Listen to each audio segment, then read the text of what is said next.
یا خدا یا خدا یا خدا یا خدا مولا مولا مولا مولا مولا مولا میرے مولا میرے مولا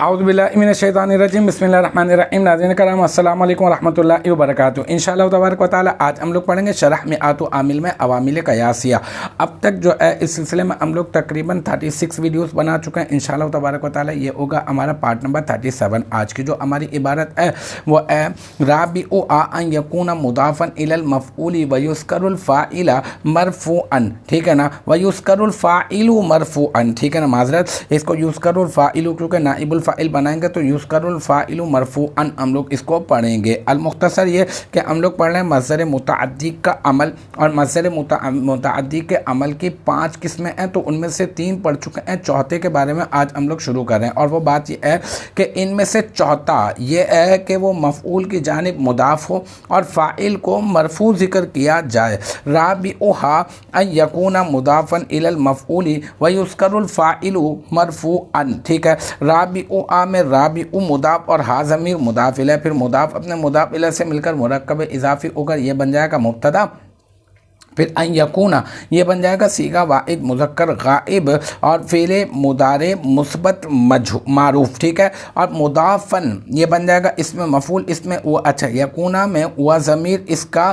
اسم، ہوا ضمیر مرفوع متصل مستتر راجع بسوء مبتدا ان یکونا کا اسم، اور مضافن اس میں مفعول، اس میں ہوا ضمیر مرفوع متصل مستتر راجع بسوء ان یکونا کا اسم، اس کا نائب الفاعل، اور پھر الی حرف جر المفعولی مجرور، جار اپنے مجرور سے مل کر مضافن اس میں مفعول کا ظرف لغو، اور پھر مضافن اس میں مفعول اپنے نائب الفاعل اور ظرف لغو سے مل کر شبہ جملہ اسمیہ ہو کر بن جائے گا ان یکونا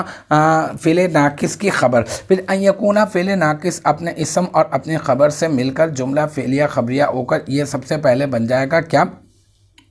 یہ بن جائے گا معطوف علیہ، اور پھر واو حرف عطف یذکر صیغہ واحد مذکر غائب فعل مضارع مثبت مجہول، ٹھیک ہے۔ پھر الفاعل اس کو ہم لوگ پہلے بنا دیں گے کیا، ذوالحال بنا دیں گے، اور پھر مرفوعا صیغہ واحد مذکر اس میں مفعول، اس میں ہوا ضمیر مرفوع متصل مستتر راجع بسوء ذوالحال اس کا نائب الفاعل، پھر مرفوعا اس میں مفعول اپنے نائب الفاعل سے مل کر شبہ جملہ اسمیہ ہو کر یہ کیا بن جائے گا، یہ بن جائے گا الفاعل مبتدا کے لیے نہیں، الفاعل ذوالحال کا حال، پھر ذوالحال اپنے حال سے مل کر یذکر فعل مجہول کا نائب الفاعل، پھر یذکر فعل مجہول اپنے نائب الفاعل سے مل کر یہ بن جائے گا جملہ فعلیہ خبریہ ہو کر بن جائے گا معطوف، پھر معطوف اپنے معطوف علیہ سے مل کر رابع مبتدا کی خبر، اور پھر رابع مبتدا اپنے خبر سے مل کر بن جائے گا جملہ اسمیہ خبریہ۔ تو الحمدللہ یہ ہمارا جو ہے پارٹ نمبر عوامل قیاسیہ کے سلسلے میں پارٹ نمبر 37 بھی اپنے اختتام کو پہنچا۔ مجھے امید ہے کہ یہاں تک کی جو بات ہے وہ آپ کی سمجھ میں آ گئی ہوگی۔ انشاءاللہ تبارک و تعالی نیکسٹ ٹائم اگلی ویڈیو اگلی کلاس کے ساتھ ملاقات ہوگی۔ جب تک آپ اپنا بہت خیال رکھیے گا۔ وآخر دعوانا ان الحمدللہ رب العالمین۔